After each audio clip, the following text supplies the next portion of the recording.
opponent is minus 10 now. Oh my god. He does not hide. Arsene looking to win another title.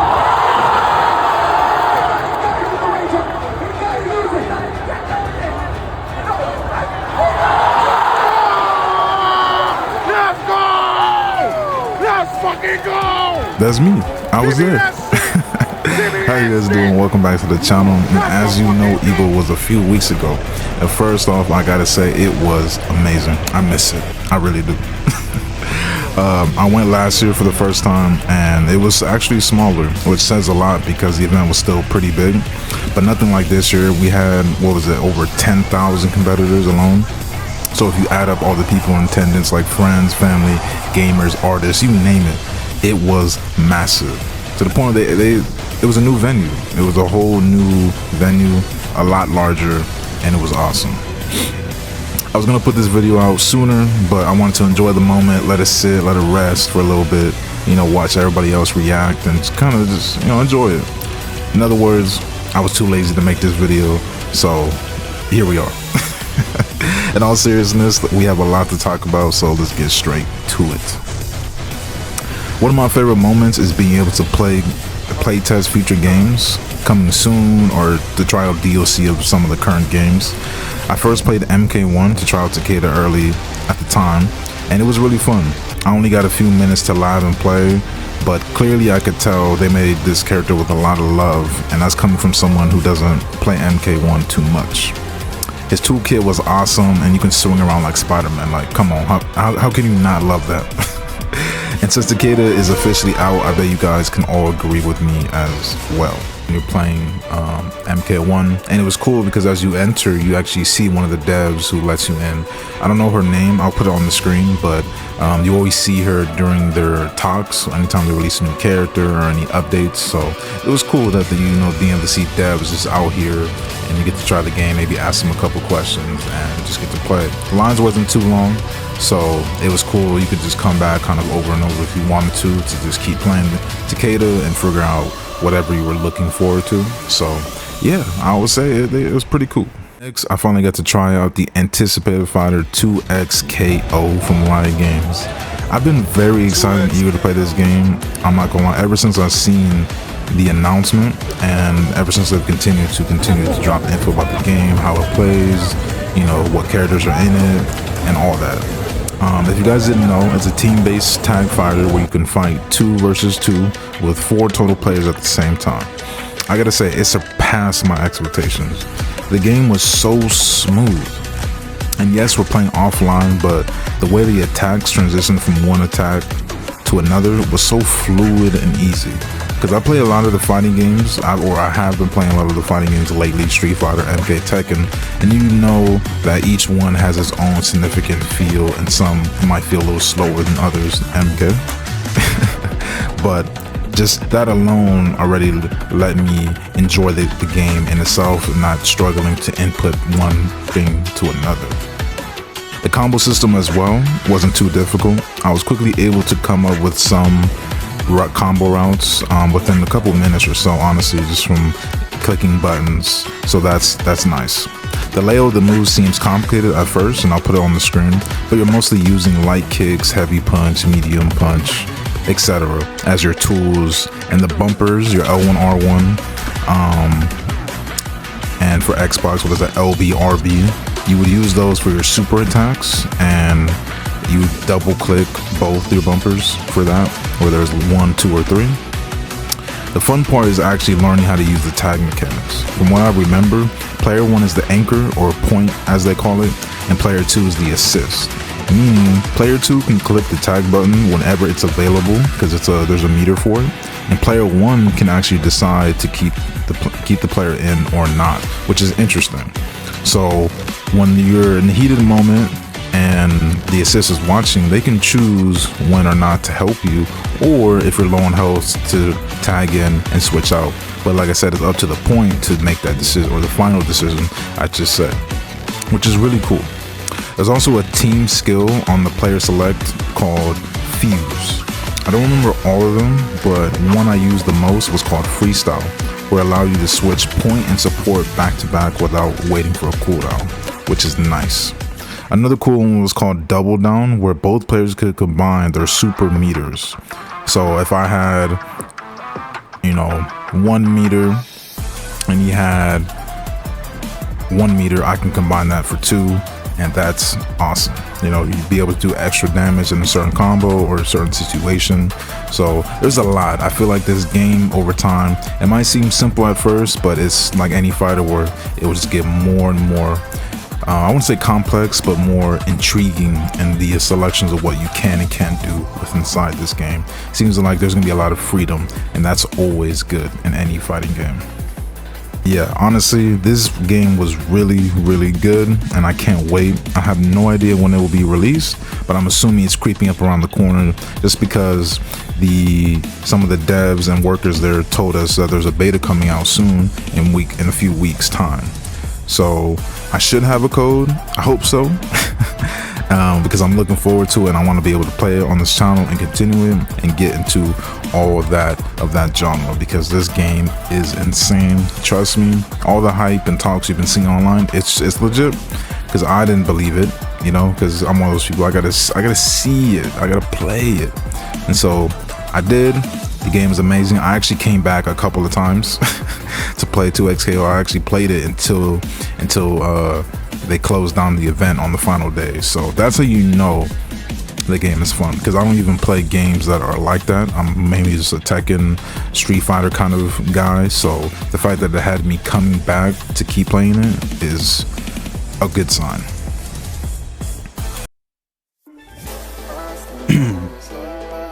I also got to try out Lidia as an early preview at the time, because she's now obviously officially out for everyone to enjoy.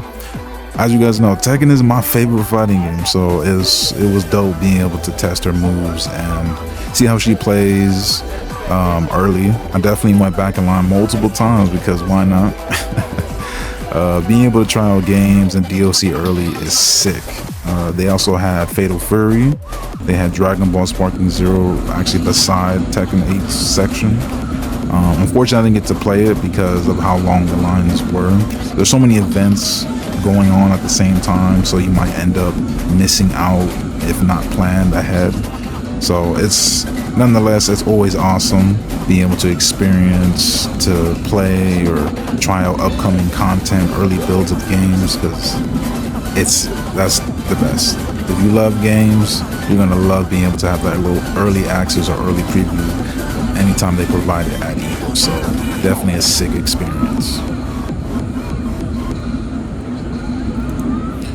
Now, the most exciting thing that I got to do for the first time was compete. I've actually never competed before in any tournament in my life ever.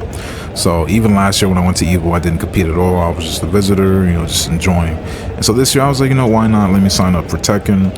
And when I tell you I was both nervous and pumped, man, I felt my heart rate go up immediately. And kind of like in that moment, I realized you just have to lock in and stay calm and understand that it's a first to two. Anybody can win or lose a first to two, so you might as well just focus for that set time of the match and see where you go. And that was kind of just my mindset. I also showed some matches on screen. I think my record was like 6-2 or 5-2. I don't know how we did it, but we somehow made it to round 2, and we ended up getting 513th place. And let me be honest, I didn't sleep the first day. I had no sleep. So the fact that I made it out of pools, because I remember I think I lost my first game and then I didn't lose a single match. I locked it. I remember I lost to Akuma and it made me so mad, and I just focused up. And then we made it to round 2 of the pools, and I was able to play the next day, won 1 match or 2, and then lost to a Kuma. So it's funny how it came full circle. But it was fun, even though it does suck to lose. Now I see how it feels like when you're competing and you lose and you're thinking in the moment. It's difficult. I remember instantly that final match where he beat me up. I'm not gonna lie, the first game it was easy for him, and I just sat down, or not sat down because I'm already sitting. But I closed my eyes, took a deep breath, and I thought, okay, what do we do? How do we handle this? I don't know the character too much, but I know that we can adjust. And that's what I did. I turned it around. I was up 2-1, dropped a combo sadly, and ended up losing that set. But like I said, it was my first time competing, so we outdid my expectations. I was expecting to lose the first or second match, so the fact that we made it as far as we did is awesome. I had a great time, and I actually competed in another tournament, Chipotle, and I made it to the semifinals on that one. So it just shows you, like, if you really believe in yourself, you can really do well. I'm not saying I fought the best of the best, but hey, we're all there to fight, right? There was over 5,000 people for Tekken, and I got 513th place. So first time competing, and not like any serious practice, but definitely enough, you know, as a king main. So shout out to all the king mains out there. It is possible. It was definitely a learning experience in that each match matters.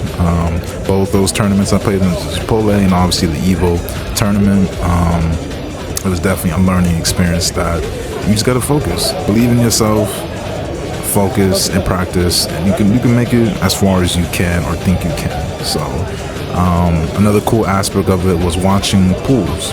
I saw Pork Chop, I saw Arslan, I saw Joka, Spag, I think Chichurin, like so many top level players and just in front of me. I'm talking about either Evo champions, CEO champions, or people who've made it to top 6, top 8, top 10, top 2. Like some of the best Tekken players in the world are just right here, like literally in arm's reach.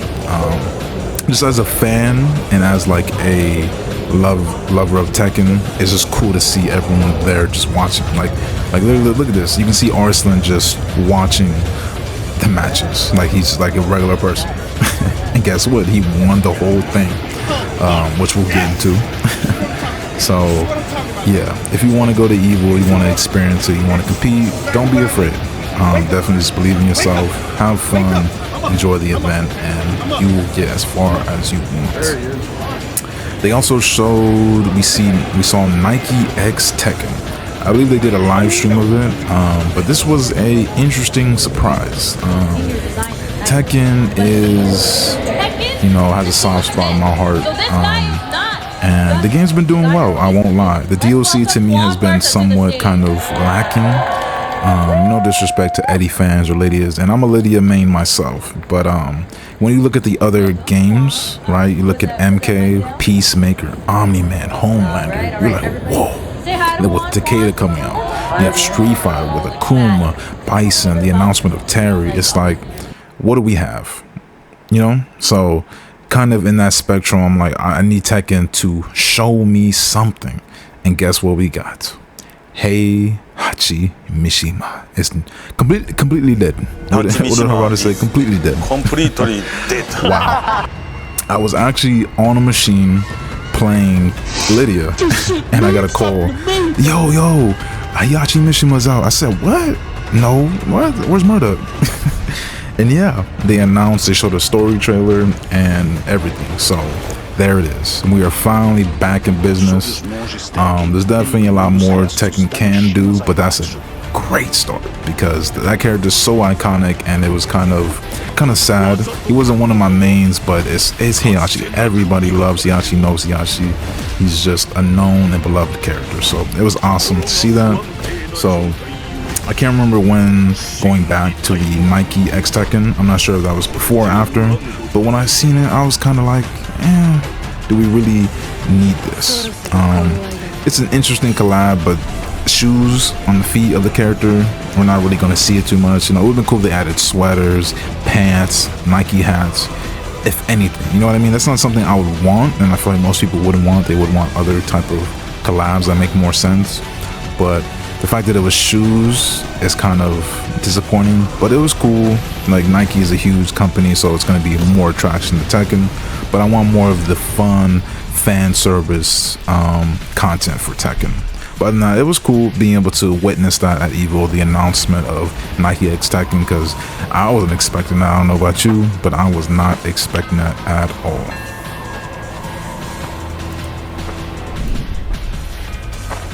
Okay, now let's talk about the top 6 of Tekken. Let's just say I was not disappointed. When I seen the number of drag players, I was like, ugh, here we go again. But somehow every match was entertaining. Each one in that top 6 was entertaining, and some of them were just completely just crazy. The drag mirror between Atif and Nobi, he got absolutely destroyed. To the point Tasty Steve said he might need to go back to the lab. Can you imagine that? You're getting beat so badly that the announcer would say something like that.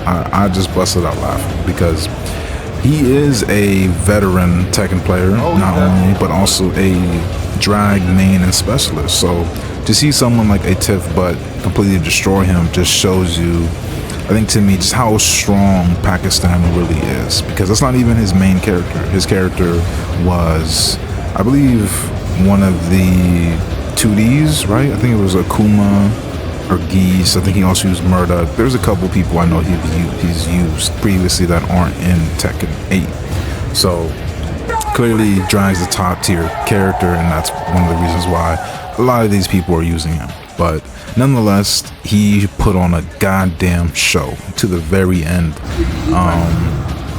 Each match was just down to the wire, entertaining, and I just couldn't believe it. Especially when we finally got through all the drags, and there's one drag left, and his name is Atif Butt, and he's versing his buddy Arson Ash, the Pakistan GOAT, because that man really did it. And for a second there, I thought it was going to be over when Atif switched to Fang, and he was kind of doing a similar game that Arson Ash was doing, as far as kind of essentially forcing a 50-50 at all times by canceling their stance. And he was putting in work, and I don't know what it was, but when it came down to the wire, I believe he broke the balcony, pushed him towards the wall with Fang, and he had rage, and instead of using it, he did a regular wall combo which left Arson with 1 pixel left, and then Arson hit him with a 1-2, and it was over, and he was now the 5-time champ. So I wonder why, but that just shows you that even the simplest thing could seem so complex at the height of pressure. Because for me and my buddies watching, like, we all were like, rage art, why didn't he rage art? Like, to me it didn't make any sense. But like, when you're in that moment of pressure, like I said, I don't know what was going through his head, but it just seemed to me like a missed opportunity, because who knows, maybe he would have been our 2024 Evo champion for Tekken if he landed that rage art and continued on, because he was putting Arson against the wall. But he did not. He ended up losing, and because Arson Ash, he played incredible. You know, not to, you know, put that down at all. They both played incredible, out of their minds. I was just out of my seat yelling the whole time, as you'll hear. But yeah, Arson Ash was incredible. Congrats to him. I was not surprised he was going to win, because he's just incredible, and he's clearly one of the best Tekken players ever. 5-time champ is truly insane. But all in all, my Evo experience 2024 was incredible, as you saw and heard in my short summary. It was cool. I'm definitely gonna go back again, make it a thing. I'm definitely gonna compete again, and I'll probably enter Street Fighter just for fun. I'll definitely get mollywopped in Street Fighter, but it's okay, because it's part of the plan. But yeah, Evo is an experience that if you ever are thinking of trying or going, do. Save ahead, plan ahead, and you are going to have so much fun. All the games, all the, you know, excitement from everybody, the crowds, the cheering, the yelling, the entertainment, it's just all there. It's just all there for you to enjoy, and it's something special. So, And there were so many stars and like celebrities. I guess this year you could see. I actually met I don't know his name, Cleo Thomas. I believe that's his last name. From Holes, the movie, which was dope.